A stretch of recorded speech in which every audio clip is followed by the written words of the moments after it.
We should be getting close. Speaking of which, the closer we get, the more Paimon's heart feels like it's beating out of her chest. Excitement. Yeah, sure, that's it. Oh look, it's Tighnari and the others. Everyone's here bright and early. Yeah, the desert's a pretty harsh environment. Better to travel at night and beat the heat. Hey everyone, we're here! Ah, right on time. You don't need to worry about me. It's not too hot yet, and I'm properly hydrated. All right, we're just waiting on the 2 people Miss Layla mentioned, and then we'll be set. He's staying behind. If we don't make it back after a certain time, he'll be in charge of rescue operations. You can count on me. Nice! You thought of everything! Oh, and Cyrus said he'll be in Aru Village, so he's also available if we need help. Haha! Amazing! Having people to watch our back is making Paimon a lot less nervous. Yeah, I did. After hearing about what happened, my advisor gave me some time off to rest. So, my studies are on hold for now. Then, does your advisor know you're back in the desert to investigate? Yes, but I was only allowed to come after I mentioned that General Mahamatra would be there too. Haha! Quite the reputation you've got there, Sino. Something wrong? You haven't said a word this whole time. Are you in a bad mood or something? No. Being skilled with words also means being a good listener. I'm just reflecting on what you're saying. Oh, Hatham! Kaveh! Ha! Over here! Darn it. I was just setting up a brilliant... Yeah. I'm sure you'll find another chance. The important thing is, our scribe and our renowned architect are here at last. High praise. But wait, why am I renowned and not him? He's just as famous as Sino, Dia, or Nilu. That just means your level of fame is even greater. How could a lowly scribe hold a candle to you? Lowly scribe? Please. All those strings you pulled to get those new books from the House of Dana? What do you call that? Borrowing. Anyone with an employee ID can do it. Uh-huh, yeah. The House of Dana bends over backwards for just anyone, does it? Send a report to Lesser Lord Kusanali then. Let her know someone at the Academia is abusing their position. Hey! I never said abusing!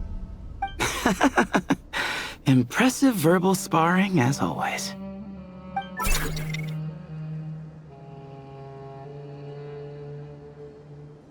Oh, hello to you too, Marak. Well, looks like your assistant is raring to go, Kaveh.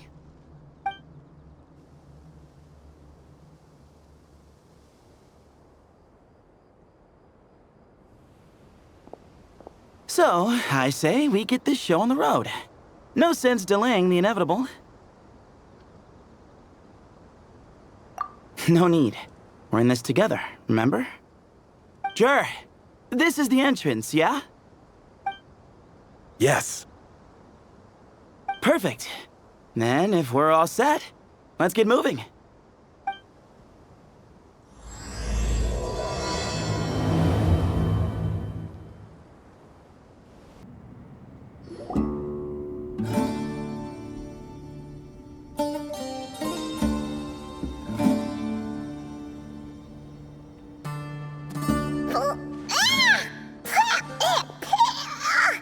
Paimon's mouth is full of sand! Ugh.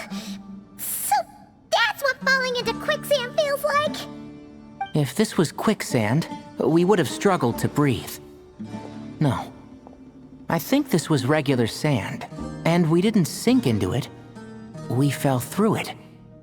Into this place. Agreed. In other words, sounds like a you problem, Paimon. only one. Ugh. Ha! See? What? I'm the only one with sand in my shoes? Yeah, right.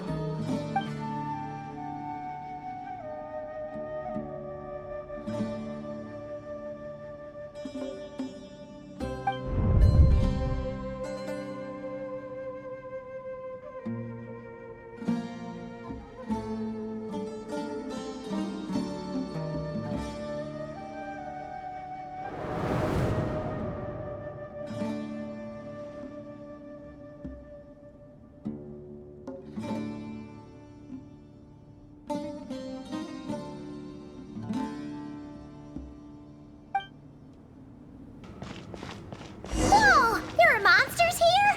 Sure didn't say anything about that. Probably means he didn't run into any. Because we're just unlucky.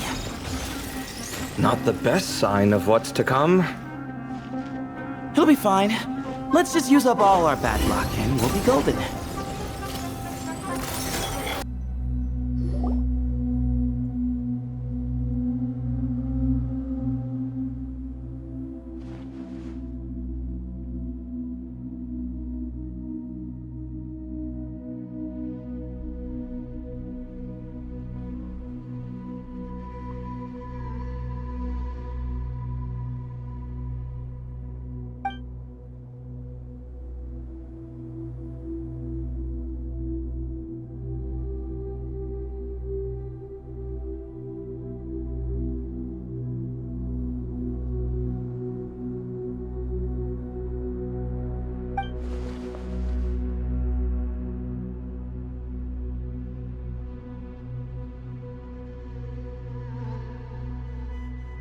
Well, that goes without saying. Fair point. There's just one problem, though. The only way forward is through that door. Oh! Is it time to hunt for a key? Paimon loves this part. Don't worry. With our adventuring experience, we'll find it no problem. Let's get searching.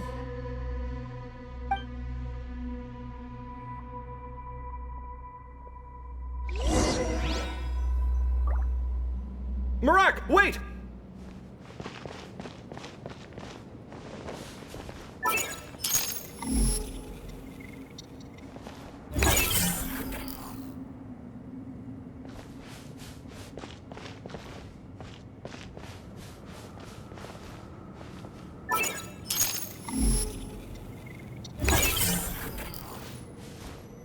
Marak seems interested in these jars.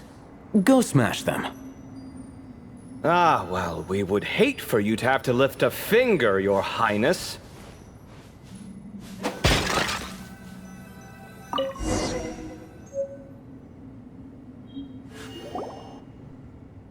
Marak, this isn't really your old home, is it?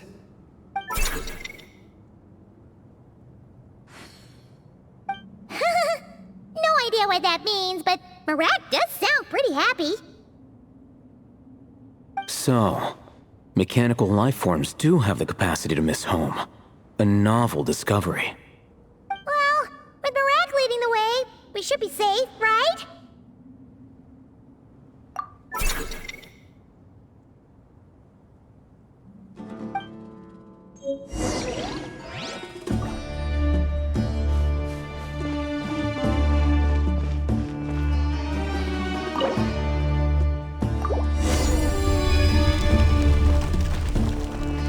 Good thing you decided to join, Kaveh. Otherwise, our investigation would have ended at that door. It was nothing that I did. You should thank Marak instead.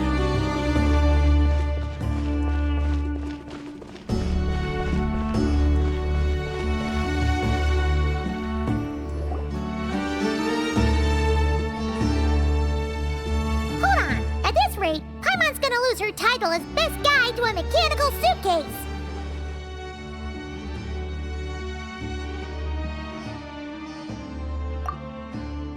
Aw, thanks. Hey, wait. What do you mean, useless? Well, no weird mental symptoms so far. I'll take that as a win. That said,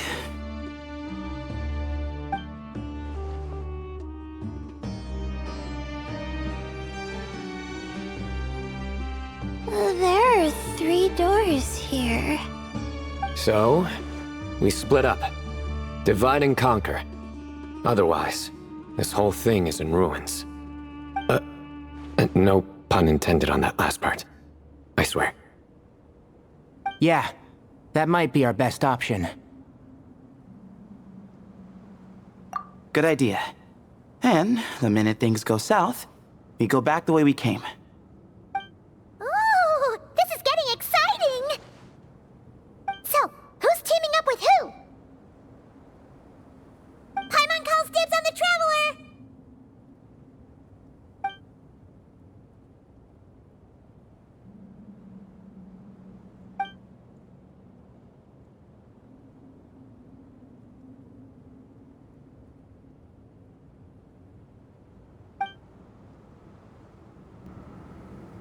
Well, this takes me back.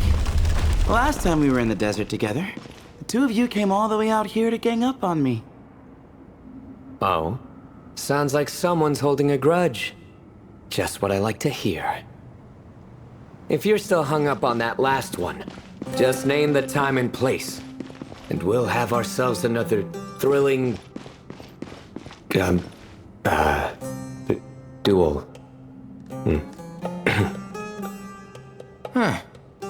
What's with the awkward pause? Were you expecting me to stop you from saying something stupid? You two can have 1,000 duels for all I care, after we're done here. For now, focus on the task at hand.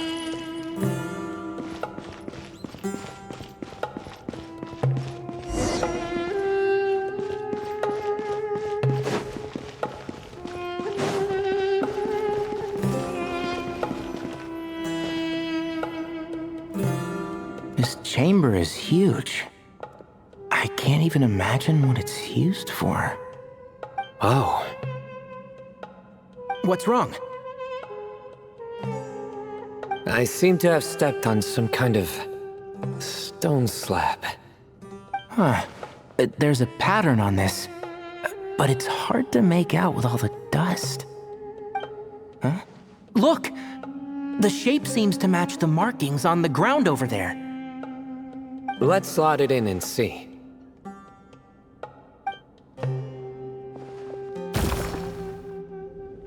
And we have a match. Looks like we need to find the other 3 broken slabs.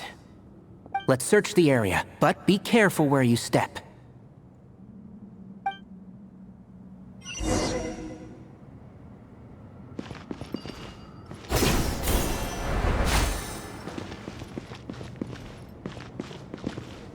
Ooh, got one!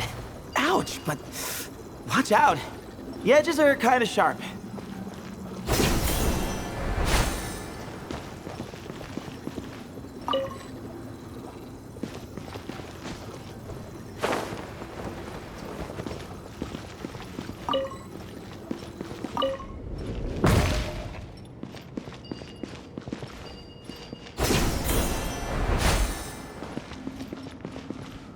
Got the 3rd piece.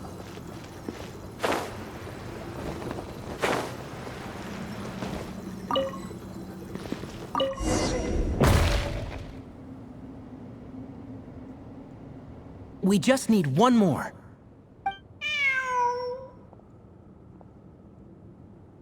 Huh. Look! A cat! Could it be the same one Jer mentioned? I don't think we need to worry about startling him. He doesn't seem afraid of people. Yeah. If anything, it seems like he wants us to follow.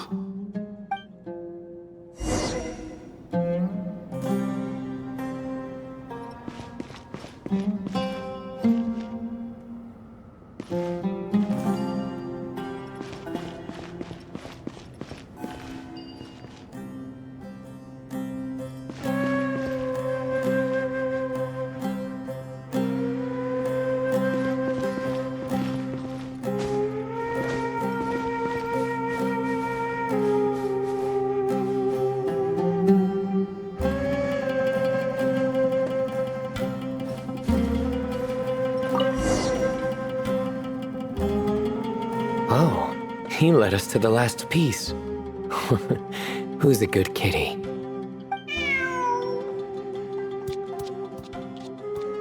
I never thought I'd hear you say something like that. You've clearly never heard how the professor talks to his tomatoes, then.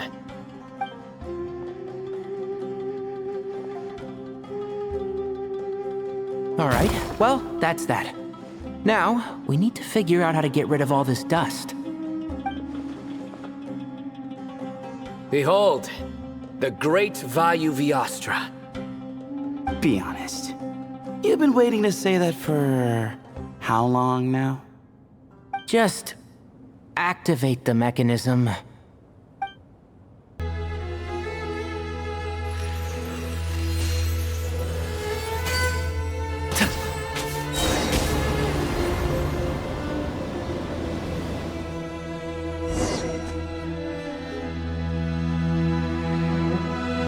Huh.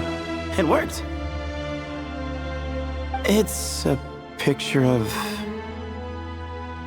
3 Hermanubises? That can't be right. The ears aren't vertical. Not true. And the looks fall short. My hat is much better looking.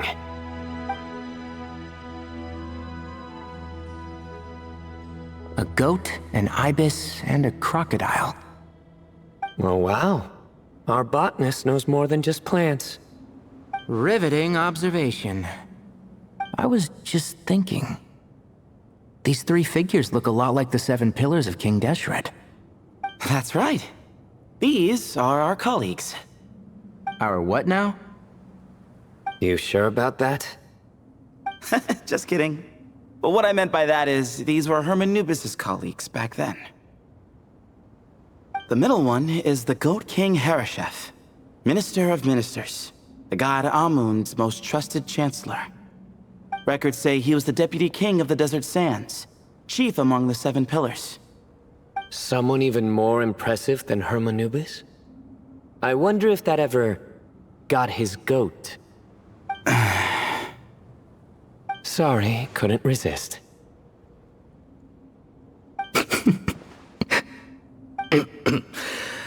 Okay, that was a good one. Wait, really? I've got so much more where that came from. Where were we? This is Sobek, the Crocodile King, captain of captains.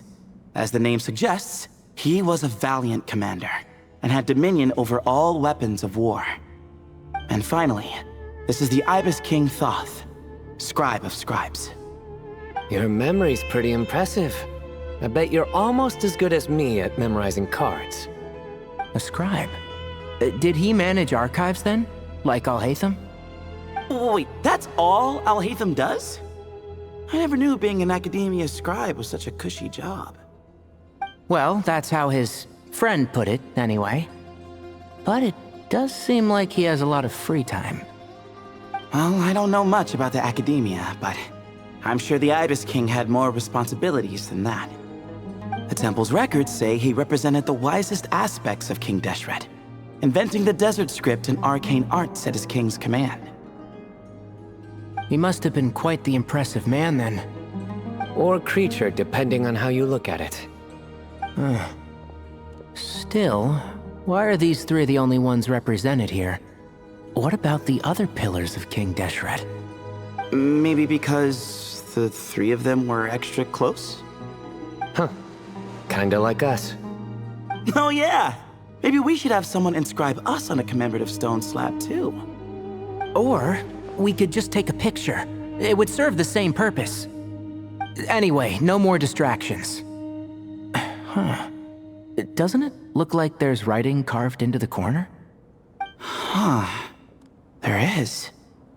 And it's in the ancient desert script too. Looks like the Ibis King left you some homework. Give me a sec. I'll try and translate it. The ministers are unvirtuous. The scribes unwise. The captains unworthy. My end is not humanity's end. Hereby bestow upon you all a far side of eternity. Wait, so they went to Aru? It doesn't sound like it was their idea. The far side of eternity is said to be the final land of dreams for all desert dwellers. But if such a place did exist, wouldn't it also be an inescapable prison? Yes, and based on the writing here, it's clear King Deshret wasn't pleased with these three. This gift he bestowed upon them seems more like a punishment. Such is the power of a king, I suppose. Which means the goat's the one who got in the end. Huh. Yep, not as good the second time. What? Impossible. Well, looks like that's all we can learn here. Should we keep going? Yes, no time to waste.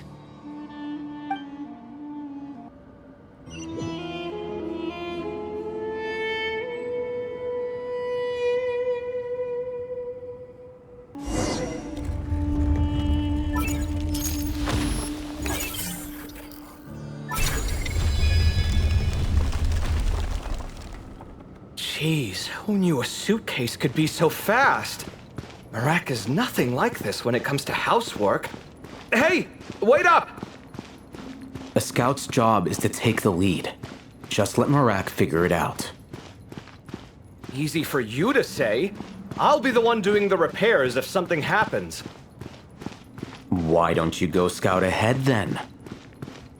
When I think of a comeback, I'll let you know. Oh, Marak stopped. What is it? Found something? Looks like something covered in sand. Let's get it out then. Come on.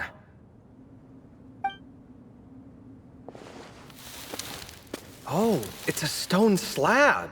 Good job, Marak.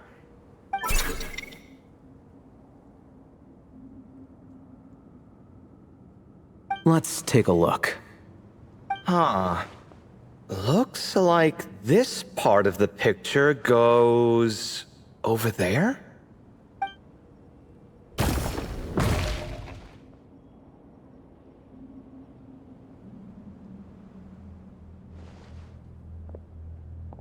In that case, there must be other pieces. All right, and let's look around. Hey! Why are you sitting down? I thought Marak was helping. Oh, so you do know what that word means. Great. Are we supposed to just sit back while Marak does all the work? No, I doubt you could do that. Exactly. But I can.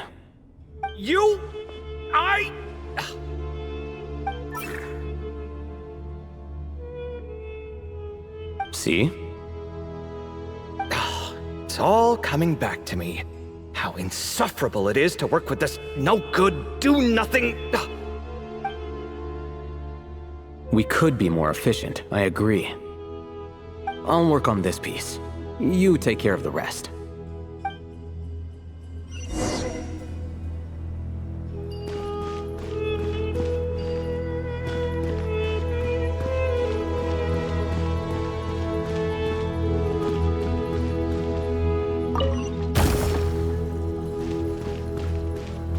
Found one!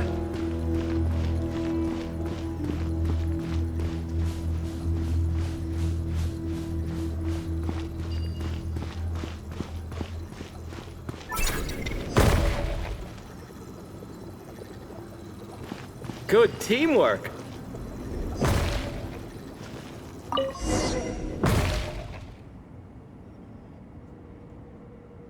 Looks like we found them all. The pieces fit together like a glove. But we can't see what's on them. Turn around. Huh? Look. Oh, I've seen this before. It can create strong winds. Just what we need to clean off the slab. Come on, let's... Hey! Don't worry about me. If I sit here, I won't be in the way. Oh, you don't want to be in the way? Then sit right in front, so the device can blow you straight back to Sumeru City. Scanning.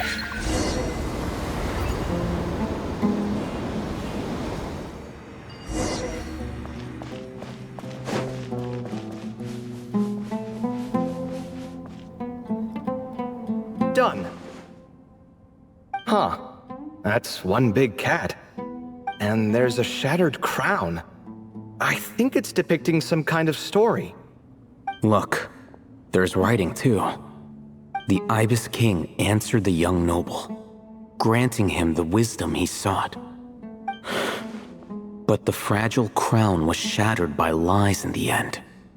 Here I leave the name, Gudars. Gudars. I've seen that name in a history book before. He was a young noble who sought to save his realm, and a king who once united the desert. That's right. Although his methods were rather shameful. During his long reign, he betrayed his family and the nobles who supported him, only realizing the error of his ways after his enemies left him nowhere to turn. But by then, it was too late. Seems like a common occurrence across history.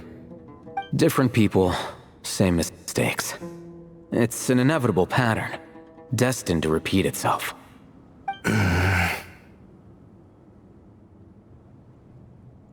The writing mentions the Ibis King, but a cat is depicted here. Does that mean... So far, what's depicted on the slab seems true to history. In which case, this cat is either a proxy for the Ibis King or a manifestation of said king himself. Exaggeration is a common method ancient records use to highlight a being of higher status. And as we know, Layla and Jur both heard the sound of a cat while escaping the ruin. You're saying the Ibis King, one of the legendary 7 pillars of King Deshret, is here, still helping those in need? I'm saying we can't rule it out.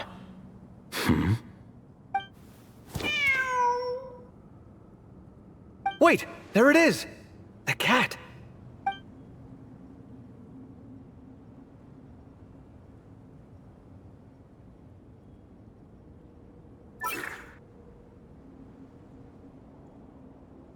Ah! Marak went after him! The cat's showing us the way forward. Come, let's follow. Okay.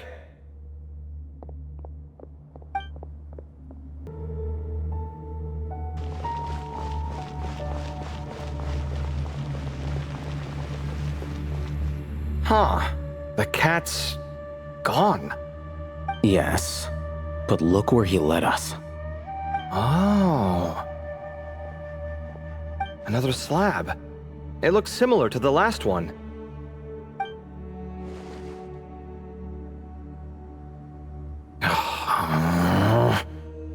Oh, by all means, take your sweet time. Wouldn't want you to overexert yourself.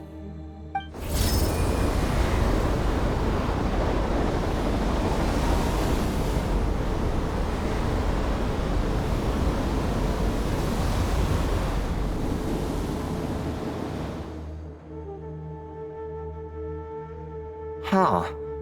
The scene depicted here... Seems to be a different tale. The Ibis King answered the gin-blooded dancing girl, granting her the wisdom she sought. But enemies plotted to kill her close kin. Snake venom was her self-chosen end. Here I leave the name, Makaira. The Temptress of Woe? You've heard of her? Of course. I don't just sit around doodling all day. She's mentioned in tons of papers about the desert. As I recall, she was given as a gift to the tyrant king of Gurabad, and later seized the opportunity to kill him. After getting her vengeance, she reigned as queen for many years, until her enemies attempted a coup, and she took her own life. That's more or less the version I've read as well. It seems this queen also had dealings with the Ibis King. Yeah, I'm starting to find this whole granting wisdom business a bit concerning. I mean, considering how Gudars and Makaira ended up, it might not have been a good thing. But, at the same time, If the cat guiding us is linked to the Ibis King, then he doesn't seem like a villain either. People are complicated. And the same is true of the servants of the gods, no matter their wisdom or power. Let's reserve judgment for now and keep moving.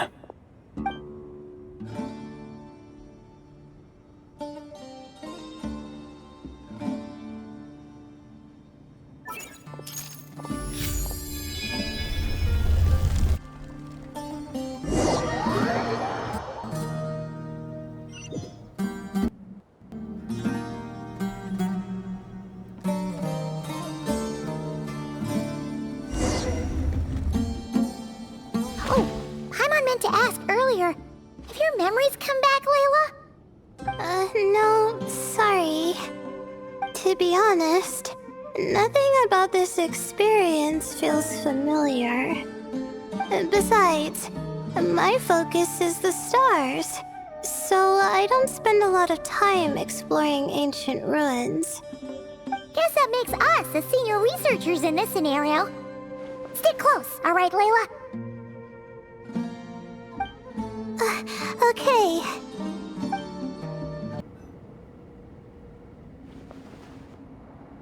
Wow. What a tall ceiling. Yeah. But for such a big place, it's so empty. Like no one ever lived here. Sure must have been boring to live in ancient times, staring at ceilings all day. Now that you mention it, I've heard some people used to draw star maps on their vaulted ceilings. Some might even make them transparent to better observe the movement of the stars. It sounds so nice. Stargazing from the comfort of your own home. Wait a second. I think I see something up there. Huh? How is Paimon supposed to do that? Oh, right. Flying. Duh. Alright. Sit tight, everyone. Adventurer Paimon will be right back.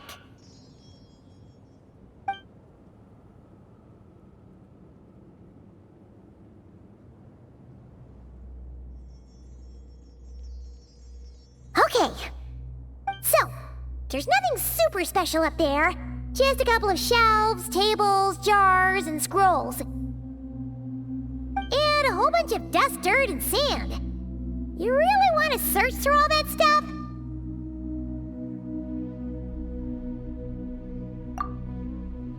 Well, when you put it that way... Come on then, let's see what we've got. Paimon's hoping for something super valuable. Thanks. I'll stick close. I think that's everything. Most of the documents are in the ancient desert script, except these ones. These seem old as well, but the handwriting makes them stand out. Right! Let's arrange them in chronological order before we read through. Okay, now let's take a look.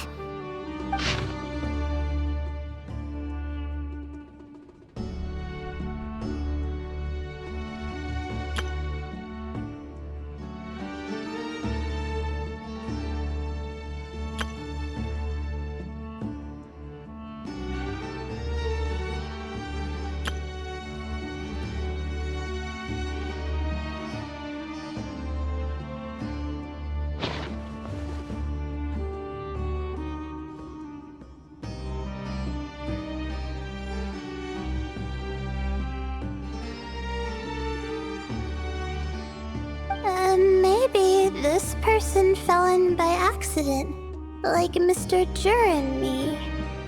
Yeah, maybe. But they don't sound super worried about their situation. So, either this person's an ace adventurer, like the Traveler, or some kind of super optimist. An optimist, huh? Oh, I wish I could be that sort of person. You're detailed and passionate. Great qualities for an adventuring buddy. This Optimist seems super obsessed with exploring every corner of this place. That could have gotten them in big trouble for all we know. Well, I appreciate the compliment. It's almost magical how words like that can make you feel like you can do anything. I only wish that magic could last a little longer. Until I figure out my new study topic, at least.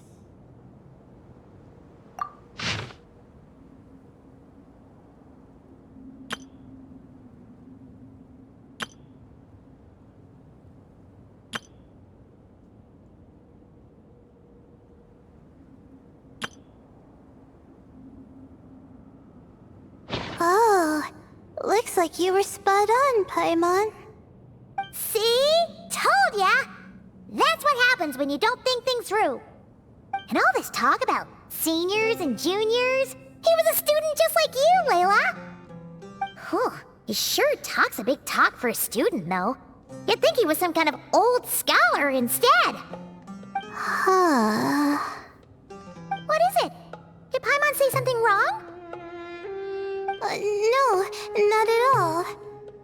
I was just thinking, and this might sound rude, but the way this person speaks is just so... you noticed too. I mean, it's good that he helped treat his companion's wound, but it didn't seem like it was out of kindness. More like he was looking out for his own self-interest, or thought he could get something out of it. I don't know. Maybe I'm reading too much into it.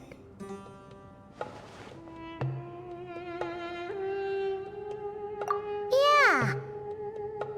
If you're both in this dangerous situation together, wouldn't you mention them at least once? If it were Paimon, she would write down the name of every single person she was with. No one would be able to get away. Actually, I find Paimon's approach quite sensible. It makes sense from a safety perspective, too. That way, if anyone came to the rescue, the notes would be able to tell them everything they needed to know. Whoa! That's genius-level thinking! Well, I learned that from Madame Farazan, actually. I'm not speaking from personal experience or anything. Oh, no! I'm just a student. It's fine! You taught us something, so you're our teacher. Simple as that. Anyway, from the looks of things, the student who left these notes behind was pretty weird. Let's keep reading.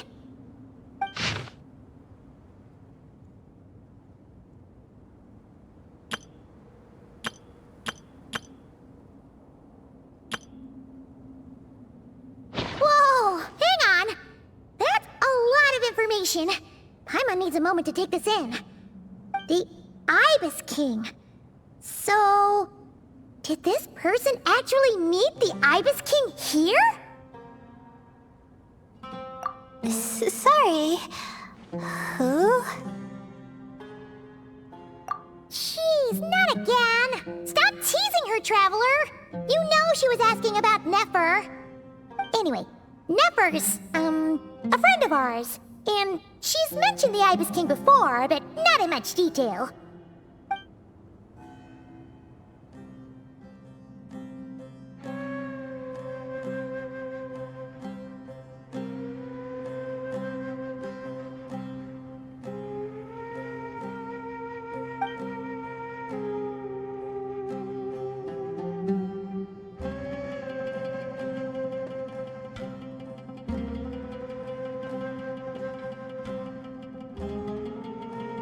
Oh, I see. Well, that's not too surprising. Most people in Sumeru know about King Deshret, and most in the academia have at least some knowledge on the Seven Pillars. Legend has it, King Deshret ruled the desert at the head of several wise retainers, guiding their people to pursue the limits of wisdom. He also left behind treasures for future generations, which continue to be relevant in nearly every research discipline. Now, this message indicates this student and his senior were rescued by the Ibis King. But to think it's possible to meet him in a place like this... We don't know when these notes were written, but didn't the Seven Pillars disappear a long time ago? Yeah, the notes made it sound like his powers were restricted. Also, the mention of this form? What is that supposed to mean? I'm not sure. Let's keep reading.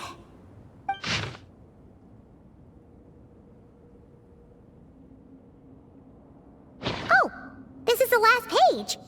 There's even a signature at the end. Well, sounds like they made it out. Guess it was a happy ending after all.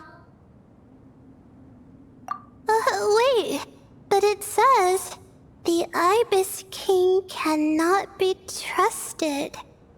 Huh. Our friend said something similar. That the Ibis King was a liar. And the notes did make it seem like something wasn't quite right with him. Maybe he wasn't one of the Seven Pillars at all, but some kind of con artist.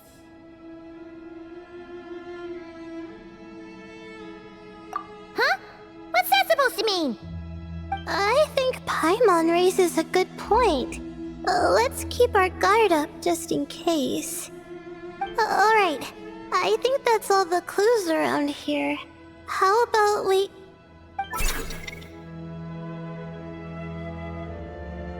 Oh, it's Marak! That means Kaveh and the others should be around here, right? Hello? Anyone up there? Can you hear us? Yeah, we can! You know, sound travels just fine in an empty chamber like this.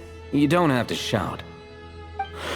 Of course, if you're shouting to express your excitement at being reunited, by all means, pretend I never said anything. Yelling like this is kinda exhausting. Come on, let's head back down.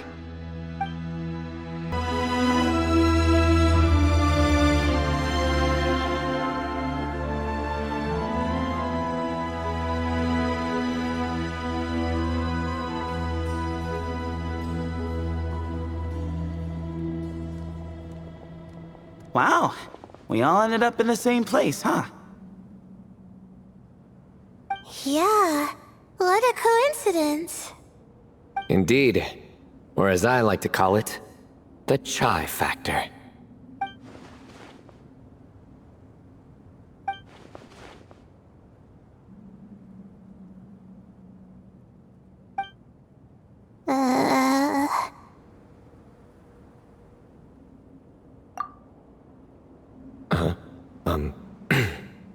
No reply? Just say it. All right. Because it's spice to sweet brew again. Oh, hey, that's a new version. Oh, wait, what? You've never heard that one?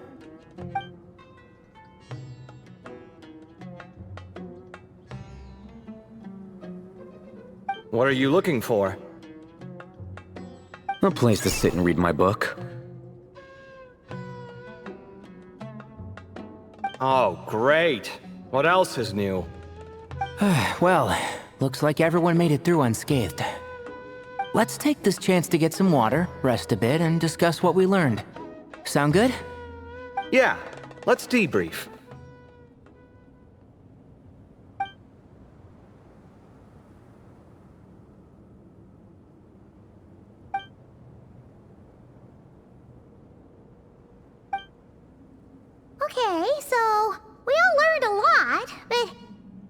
we ended up with even more questions. Yeah, but one thing's for sure. This place is tied to the Ibis King in some way. Hey, Sino. You're the current representative of Hermanubis. Can you call him up for a sec? Of course. Just let me sense his presence.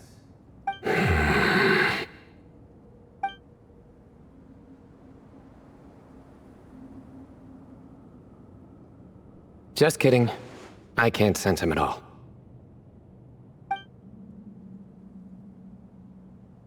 Jeez, Sethos. Did you set him up for that one? What are you, a two-man act? Sorry, Hermanubis isn't like the Ibis King.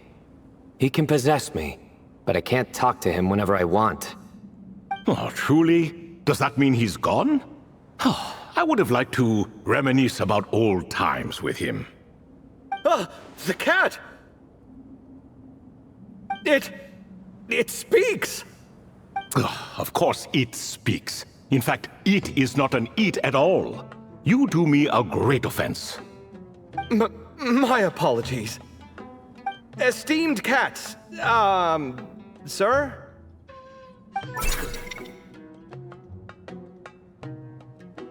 Oh, this little contraption is still here. Contraption? No, this is Marak. Which means you do his assistant a great offense. Huh? Well, I didn't mean... Well, I apologize. I wasn't referring to this Marak, but rather the thing that operates it. King Deshret was quite partial to it.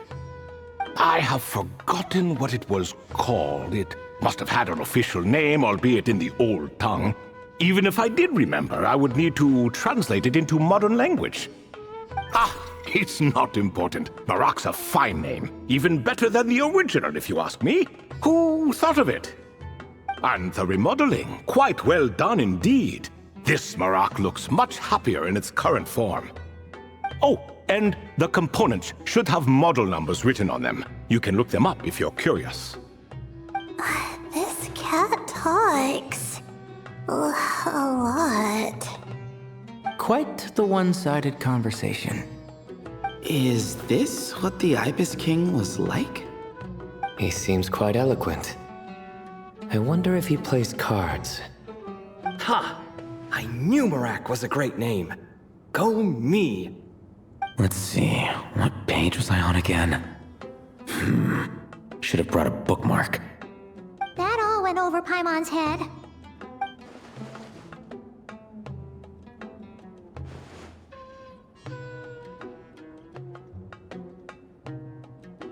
Hello indeed. For you to know my name. Yes, I was not mistaken. You are special among your companions. But you are all guests. It is only proper to invite you in. Come then, this way.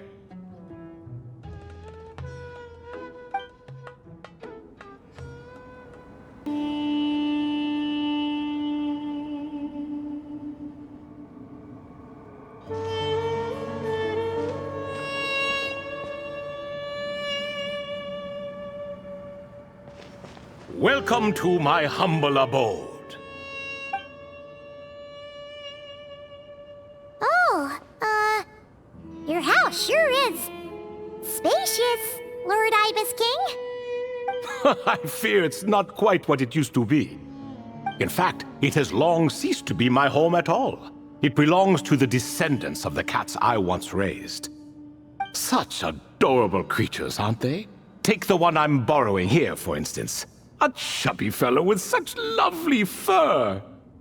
Anyway, tradition dictates that a special guest such as yourself be presented with a gift. Alas, it's a first-come, first-served basis, you see. I fear with the passage of time, none are left. What? So the treasure's gone already? Treasure, you say? Not an inaccurate description. Yes, and no. I have the power to grant gifts inaccessible to the masses. The only requirement is answering a question. Not a bad deal, yes? Of course, my questions were given unto me by King Deshret, who in turn received them from the Mistress of Flowers. There are 3, and no more. What causes our rise and fall? What obliterates love and hate? What determines truth and falsehood? The more he talks, the less Paimon understands. I see. That must mean Gudars and Makaira managed to answer 2 of the 3. Another who understands. Oh, so that's the event those 2 slabs are depicting. Ah, priests and their records. A singular obsession, and quite boring too. After being imprisoned within Aru, I could, on occasion, take the form of a cat to converse with those around me. But I despised speaking to them. No conversational skills whatsoever. Now, humans like you who stumble in here from time to time, you are much more interesting. Hold on! We're getting off topic again. The 3 questions you just mentioned? What are they for, exactly? Ah, that is a story that begins with King Deshret. And we're in for another long one. Nostalgia for the past is common to us all, is it not? And our king, he was such a proud, solemn man in those days. He watched us speak of the present and the future, of the wisdom we possessed, or were about to obtain. We were his proud retainers, confident in our belief that, so long as each one of us used our abilities to the fullest, progress was inevitable. Yet, King Deshret's ambition was not destined to be allowed in a closed-off world such as this, so nothing went as planned. In fact, from the beginning, there were signs an outcome of this nature was inevitable, because although there were 7 pillars, one was forever absent. Al-Ahmar would insist the Dendro Dragon Sovereign was one of us, but the dragon herself rejected that idea. Huh. Like a card you can never seem to draw from your deck. More like a card that was never in the deck to begin with. Alas, that's just who Al-Ahmar was. There was nothing we could do about that. And I always preferred chess to cards. In the end, life grew unbearable for our king. But, of course, those who remain must continue to live on. But subjects like us were less fortunate. After all, the fate of a retainer is decided by the king, including the chance to walk away. So it was then that King Deshret had Kroko, Goti, and I locked up within Aru, where we remain to this day. Krako. Goti? Ah, of course. You're more familiar with their full names. Sobek, the Crocodile King, and Hereshef, the Goat King.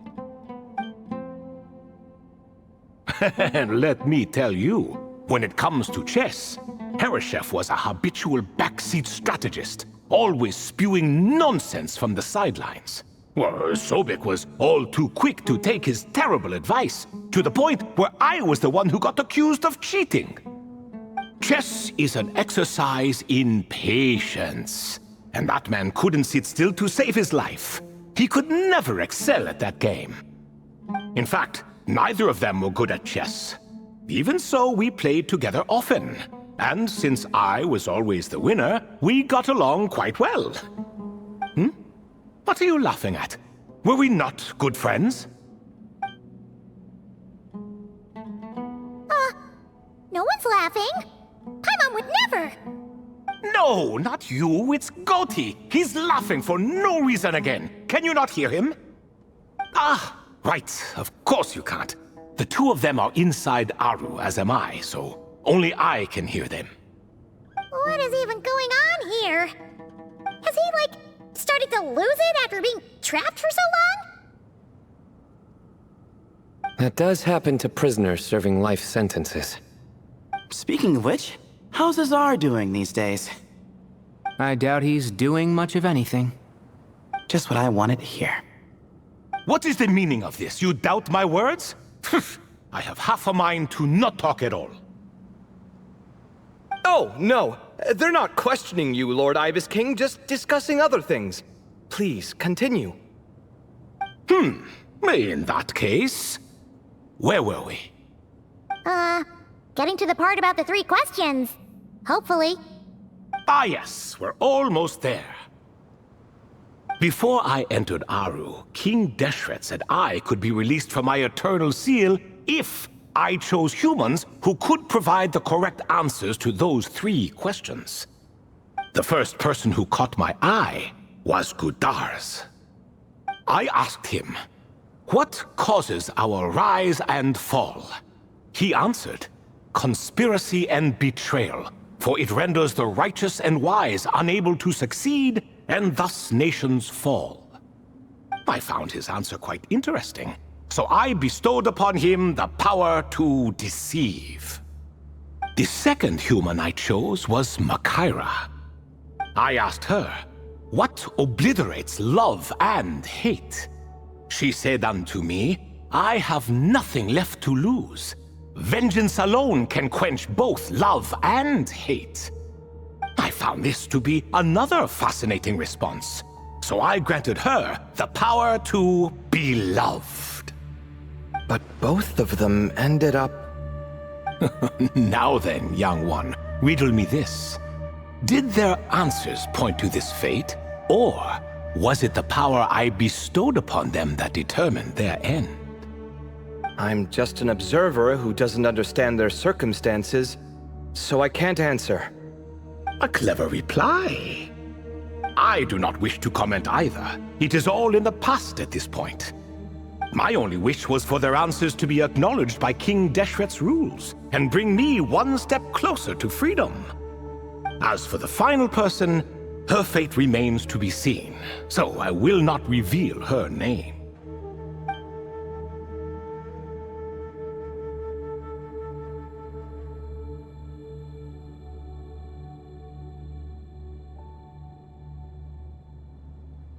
I asked her, what determines truth and falsehood? And found her answer quite compelling, so I bestowed upon her a gift to match. As you can see, however, I have not been freed, so it's clear the answer she gave at that time was wrong. But alas, 3 people were chosen and 3 questions were asked, so now all I can do is wait. Wait until her wisdom is in line with the rules set forth by my king. Until she has found the true answer to that question. No wonder there was no 3rd stone slab then. Or perhaps you're just not ready to include her in the story. Though that might be a generous interpretation. Well, it's not merely because her story remains unfinished. As the remaining priests of this place left or passed on, there were none left to record the events that followed. Besides, stone slabs are few and far between in the Great Red Sands. In the sprawling desert, very few things or people even manage to leave a trace. But sometimes I can't help but wonder, if that young man from several centuries ago had been willing to answer my question, would I have left Aru by now? Wait, so there was someone else? Of course, it has been thousands of years after all. All sorts of people have stumbled upon this place, but I only chose the special ones. That young man had such a singular intelligence, though his companion, by contrast, was rather average. The author of those notes we found? The student named Zondik? Ah, yes, I think that was his name.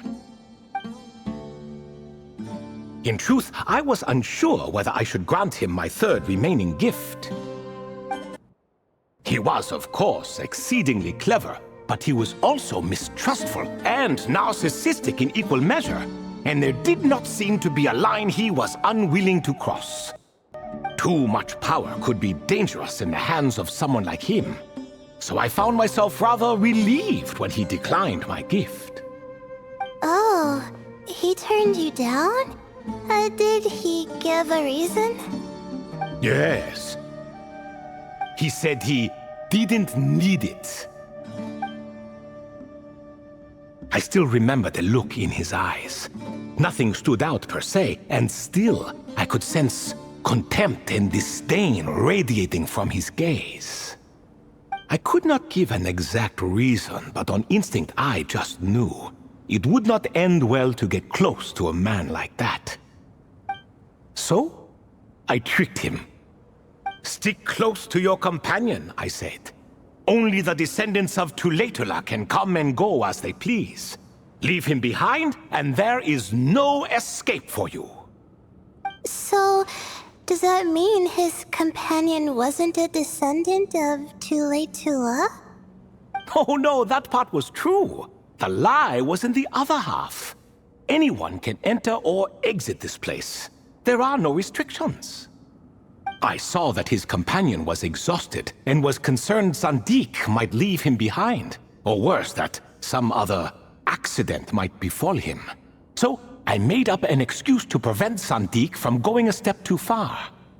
Oh, and speaking of, Sandik's companion had the same blue hair and pointed ears as you. Wait, does that mean Layla's also a descendant of Tulatula? Indeed. When Hermanubis founded that city, he took in many who had nowhere else to go. Today their progeny are scattered to the four winds, and indeed are far more numerous than I could have imagined. So the person you protected could have been my ancestor. Yes, yes. You're very welcome for that. Could I ask another question, Lord Ibis King? Of course. I have nothing but time, I'm afraid. Did you also save me and a man named Jur? I did. You two were quite unlucky bumping into a device King Deshret once used to measure human brain power. That contact caused more knowledge than you could handle to flood into your minds. So I replaced that knowledge with simpler, repetitive information. Of course, the side effect being the same thought repeating over and over again in your mind, but that should resolve itself in time. How many moons are there in the sky? Yes, that was the phrase I used in your head. I forgot the other one, though. I believe it had something to do with food. Both were spur-of-the-moment decisions, so no need to dwell on the meaning too much. Oh, I see. Thank you, Lord Ibis King. As I said, young one, you are most welcome. If you're inclined to return the favor, perhaps you could turn off that device so no one else can trigger it? There's only so much a cat's paw can do, so I'm afraid this is something I must leave to you. Or Marak, I suppose. Oh, splendid! Another one bites the dust. Such is the fate of things here. Day by day, little by little, the remnants of ages past fade into obscurity. For that reason, the gifts of bygone eras, be they tied to your blood or technological in nature, are not to be revered. They are tools, nothing more. Disrespectful? I simply make the most of what I have. Besides, our king has been gone all these years. What good does it do to revere him now? Oh, are you talking to the Goat King again? No, Croco this time. He's pestering me for another game of chess. Says he wants to even the score. Wishful thinking, if you ask me. If we counted one push-up for every loss, he'd owe me 300,000 by now. Of course, that's just a rough estimate. I've never kept count. It appears that's something you like. Being someone unable to be defeated. I suppose so. All right then. Time for me to extend my winning streak, and for you all to head home.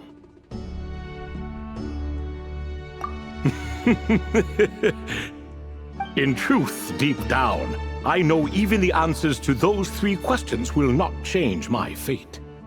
But that is for me to reckon with. Go on now.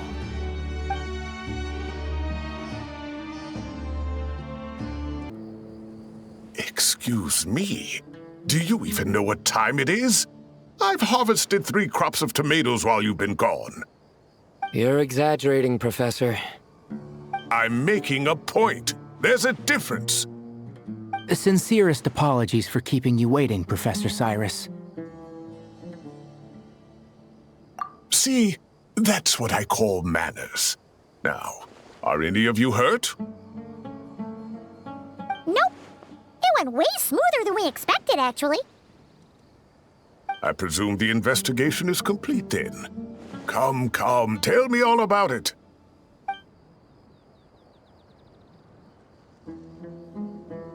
Oh my, did you luck out?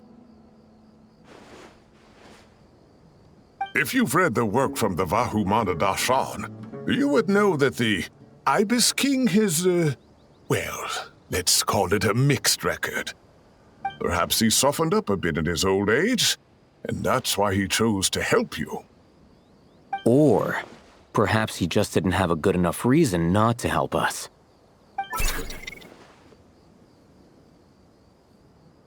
See? Marak agrees. How do you even know that's what Marak meant? That could have just been a happy noise. In any case, there's a lot to be happy about. He figured out what happened to Layla and Jur, and there were some unexpected takeaways too. Yeah, I never expected to learn about my ancestry. I've always thought of myself as just an ordinary student. I never would have even considered something like that could be true. Come to think of it, our ancestors might even have been friends at some point. Huh? You're right. Maybe I should take a trip back home to see if I can find any records about that. Oh, I was just throwing that out there. I wouldn't want you to go to the trouble. It's fine. My advisor gave me a break, and I still have a few days left, so... Oh, wait. My study topic. I haven't made any progress at all. No. I need to focus on that instead. Right. Couldn't you help her, Professor? Huh? No, I could never. Me, you say? I'm from the Spatamar Darshan, and I don't think that Nephis or Zahahadi researched the stars. All I have to offer are my homegrown tomatoes. Although I suppose it's not impossible. I can ask a few old friends to recommend some interesting topics. You really don't have to. It sounds like a lot of work. Hardly. A few passing questions while we water the plants? It's no trouble at all. Thank you so much. Of course. Now it's getting late, and you all must be tired. Let's wrap things up here. Some say desert nights are the sun taking mercy on us after the heat of the day. So, let's leave while she still feels merciful.